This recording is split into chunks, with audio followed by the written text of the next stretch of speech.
Quand on doit enchaîner plusieurs notes avec des passages à changement de corde, il est délicat de se retrouver dans des situations de croisement de doigts à la main droite. Dans ce tutoriel, je vous explique de quoi il s'agit et je vous propose des exercices pour installer de bonnes habitudes concernant le choix du doigté.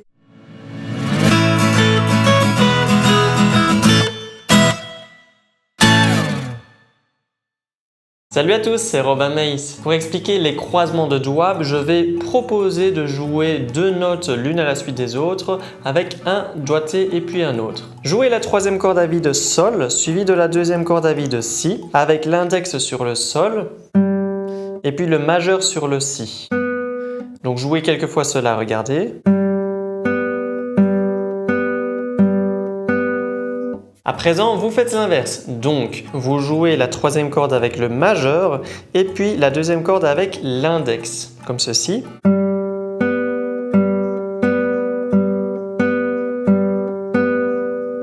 Normalement, si votre position de main droite est plus ou moins standard, vous aurez plus de facilité dans le premier exemple que dans le deuxième exemple. Et simplement en positionnant les doigts sur les cordes d'une manière ou d'une autre, on peut voir que cela respecte l'anatomie de la main d'un côté et de l'autre côté, ça crée un croisement de doigts pas très confortable. Si du coup je vous demande de jouer les notes Sol à Si, donc les deux premières notes c'est sur la troisième corde et la troisième note sur la deuxième corde. En commençant par l'index, si on alterne les doigts, on se retrouve avec l'index sur le Si, ce qui provoque donc le croisement de doigts. Regardez. Et bien à ce moment-là, on peut utiliser l'annulaire pour éviter ce croisement.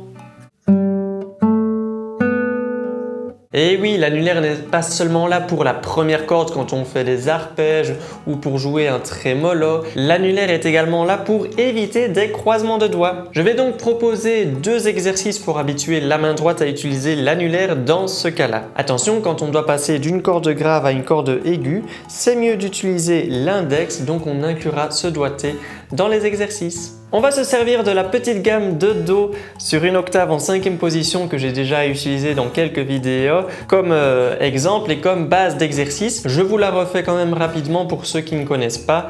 Les autres, vous pouvez simplement passer à la suite. On commence par le Do, premier doigt sur la 5e case de la 3e corde. Ensuite, on a le Ré, 2 cases plus loin avec le 3e doigt. Après, on change de corde, premier doigt sur le Mi de la 2e corde à la 5e case.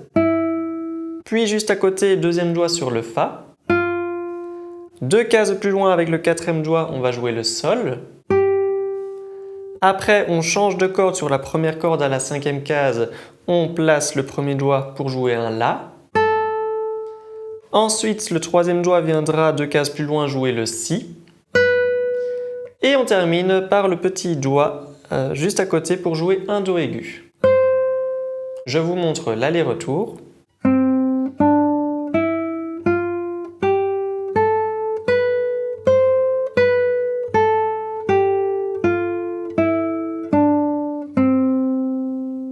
Bien, cette petite gamme-là, on va jouer 3 fois chaque note en utilisant pour la montée le doigté AMI. Donc on va utiliser l'annulaire, puis répéter la même note avec l'index et le majeur. Comme ceci, on va utiliser AMI pour le Do, annulaire, majeur, index.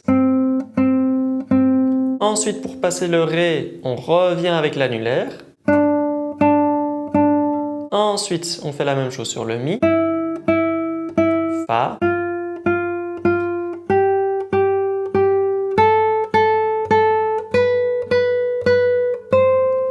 Et on s'arrête ici sur le Do aigu, simplement avec l'annulaire tout seul parce que vous allez voir qu'il va y avoir un petit changement de doigté. Une fois qu'on est arrivé sur le Do aigu, on va juste répéter une deuxième fois la note avec le majeur.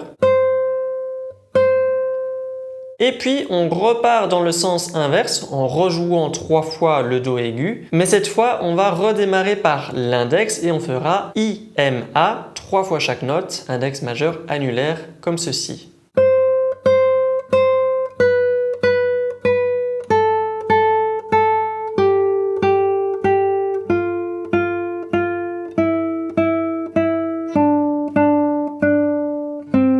Une fois qu'on termine le Do, on peut le rejouer une deuxième fois avec le majeur. Et on peut faire du coup une reprise et recommencer depuis le début avec AMI comme on le faisait au tout début, annulaire, majeur, index. Au niveau des rythmes, vous pouvez considérer les 3 notes ensemble comme des triolets et quand on doit répéter une deuxième fois les notes d'arrivée, vous pouvez considérer ça comme des 2 croches avant de repartir ensuite de nouveau par des triolets. Si vous analysez bien du coup les doigtés par rapport au changement de corde, pour la montée, à chaque fois qu'on passe d'une corde grave vers une corde aiguë, on va utiliser l'annulaire. Et inversement, quand on descend la gamme, quand on passe d'une corde aiguë à une corde grave, à ce moment-là, on utilisera l'index. Je vous remontre l'exercice au complet et considérez que vous pouvez faire cela en boucle.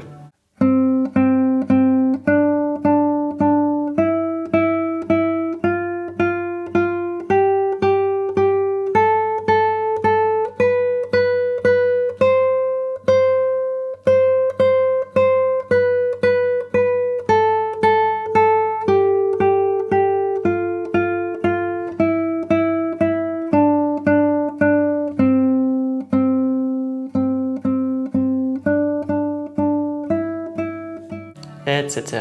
Vous m'avez vu faire avec appui, cet exercice peut être également réalisé sans appui, donc en évitant de poser les doigts sur les cordes voisines après l'attaque, comme ceci.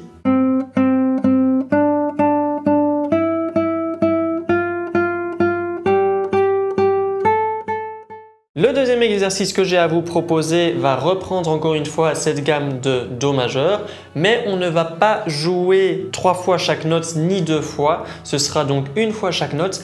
Par contre, le doigté que je vous propose va être bien précis, bien particulier, donc écoutez bien. Les 2 premières notes Do, Ré vont être jouées avec majeur index.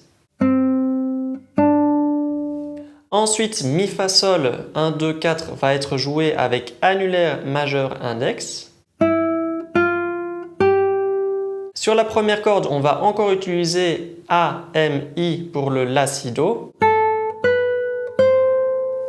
Et à partir de là, si La vont être joués avec l'annulaire et le majeur, on aura ensuite Sol, Fa, Mi avec I, A, M. Et on terminera avec Ré, Do, index majeur. Comme on a terminé la note Do par un majeur, et c'était le même doigt que le début, le majeur, eh ben on peut du coup encore une fois faire ça en boucle. Je vous montre l'exercice lentement au complet avec les bons doigtés.